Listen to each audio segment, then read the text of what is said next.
और सब कुछ ठीक था। फिर 2 महीने बाद इलेक्शन आ गए। एक दिन सडनली अभी पीछे पता चलता है कि जीशान सिद्दीकी ने कोर्ट में एफिडेविट डाला है और ऐसा एक स्टेटमेंट दिया है कि लास्ट कॉल मेरे साथ बात हुई थी, और बात होने के बाद वहाँ पे जो शूटर थे वो शूटर्स को मैंने बताया होगा कि लोकेशन, कि वो यहाँ पे लोकेशन है। तो और वहाँ पे जाके उनका फिर इसमें इसकी जांच होनी चाहिए। तो मेरा तो सिंपल प्रश्न है, मुझे फोन किसने किया था? मैंने तो बाबा सिद्दीकी को फोन किया नहीं था। मेरे को तो इनकमिंग है। तो मैं इनकमिंग, वो भी 6 महीने बाद इनकमिंग थी उनकी। 6 महीने से बात भी नहीं हुई थी। तो मेरे मोबाइल पे तो इनकमिंग है, आउटगोइंग नहीं है। तो मैं कैसे शूटर को बताऊंगा इनकमिंग कॉल आने के बाद? लॉजिकली नहीं है। तो मुझे ऐसा लगता है कि क्या होता है कि अभी जैसे सरिता जी की पब्लिसिटी के लिए ना कोई भी स्टंट पे आदमी चला जाता है कि शॉर्ट टर्म पब्लिसिटी, ये सब स्टंट करके कोई शॉर्ट टर्म पब्लिसिटी मिलेगी या पॉलिटिकल कैरियर रिवाइव हो जाएगा। मेरा ऐसा मानना है की अभी थोडीशी इमॅच्युरिटी आहे। ज्याला आम्ही ऑपरेशन लोटस म्हणतो, त्या सगळ्या ऑपरेशन लोटस मध्ये तुमचा सहभाग राहिलेला आहे. तुम्ही शिंदेंना गुवाहाटी सुरतला नेण्याच्या प्लॅन मध्ये अगदी सुरुवातीपासून होते. तुम्हाला अगदी पहिलेपासून माहिती होतं की काय होणार आहे. आता महापालिकेच्या निवडणुका झाल्या आणि आत्ताही शिंदे एका हॉटेलमध्ये आपल्या आमदारांबरोबर आपल्या नगरसेवकांबरोबर आहे. आत्ता त्यांना कशाची भीती वाटते? काही नवीन ऑपरेशन लोटस आहे का? नहीं नहीं, देखिए ऐसा है कि कोई कोई विषय में, मैं आपको बोला मैं झूठ बोलता नहीं हूँ, तो कोई कोई विषय में देखिए मैं उत्तर नहीं दे सकता हूँ।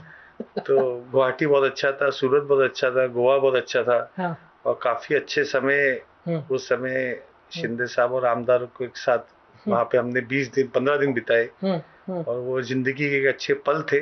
काय डोंगर काय झाड़ी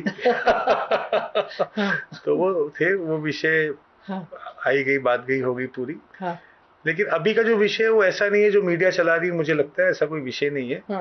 तुम्ही नेहमी ऑपरेशन लोटस मध्ये असता. तुम्ही शिंदेबरोबर बराच काळ, जसं तुम्ही म्हटलं 15-20 दिवस अत्यंत छान दिवस तुम्ही काय हॉटेल काय झाडी करत घालवले. एकनाथ शिंदेबरोबर आज तुमचे संबंध कसे आहेत? बहुत अच्छे।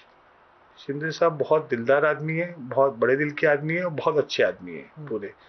मैं उनको उनके अंदर एक ग्रास रूट का जो लीडर होता है, जो 24/7 उपलब्ध है, और 24/7 वो कभी भी किसी की मदद करने के लिए खड़े रहते हैं। मेरे को शिंदे साहब के अंदर वैसे लीडर दिखते हैं। अजित दादांशी कसे संबंध आहेत तुमचे? नहीं बोलू तो अच्छा है। राज ठाकरेंकडे तुम्ही बरेचदा जाता असं बघितलंय. तुमचं राज ठाकरेंशी? हाँ, एकदम बताऊंगा आपको। देखिए राज ठाकरे साहब बहुत ही डायनेमिक, और बहुत ही उनके अंदर, आप जब भी उनके साथ बैठेंगे आपको कुछ ना कुछ उनके विचार जो है, और बहुत मर्द टाइप आदमी है। राज ठाकरे साहब की अपनी एक यूएसपी है। और उनके साथ मेरे बहुत अच्छे संबंध है। मैं बोलूँगा मेरे तो एक नॉन पॉलिटिकल संबंध है, और मैं उनको बहुत मानता हूँ। मुझे उसमें कुछ बोलने में, मीडिया में उसमें कुछ भी वो फर्ज नहीं है। और राज ठाकरे साहब भी विजनरी लीडर हैं। अब देखिए वो कब 1998 या 1997 में इंडिया में माइकल जैक्सन को लेके आए थे। उस समय की बात है, 97 की बात है। तो वो एक अलग ही एक विजनरी, एक अलग ही उनके अंदर एक करिश्मा है जो मुझे बहुत अच्छा लगता है।